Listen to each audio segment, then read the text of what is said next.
Assalamualaikum warahmatullahi wabarakatuh. Saya Rabi'atul Adawiyah binti Muhammad Razi dari kelas 4 Saidina Osman.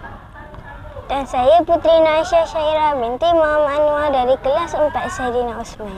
Kali ini kami akan berkongsi tentang penghayatan hadis 40 Imam Nawawi yang ketujuh, iaitu nasihat tonggak agama.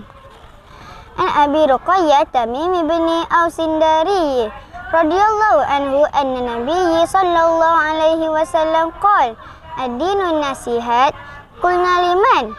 Qala lillahi wa li kitabihi wa li rasulihi wa la immatil muslimina wa ammatihim. Rawahu Muslim. Maksud hadis.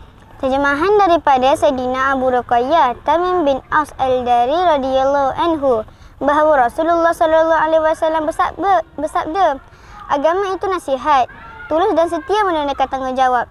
Kami bertanya, kepada siapa? Baginda sallallahu alaihi wasallam bersabda, kepada Allah, kitabnya, rasulnya dan pemimpin kaum muslimin serta kesemua orang Islam. Hadis ini diriwayatkan oleh Imam Muslim. Huraian hadis. Nasihat merupakan asas dalam agama. Menurut Ibnu Daqiq al-Id, nasihat ialah segala bentuk kebaikan yang disampaikan kepada seseorang demi kebaikan dirinya. Nasihat meliputi peringatan untuk beriman kepada Allah SWT, mengesahkannya dan tidak mensyirikannya, serta menerima apa yang dibawa oleh Rasulullah SAW. Nasihat juga merupakan peringatan untuk beriman dengan kitab Allah SWT dan beramal dengannya.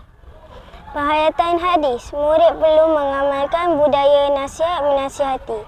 Kedua, murid perlu menghargai nasihat yang diberi oleh sesiapa sahaja dengan melaksanakan segala tunjuk ajar mereka. Ketiga, murid hendaklah sentiasa berlapang dada menerima nasihat yang baik. Sekian, wabillahi taufiq wa hidayah. Wassalamualaikum warahmatullahi wabarakatuh.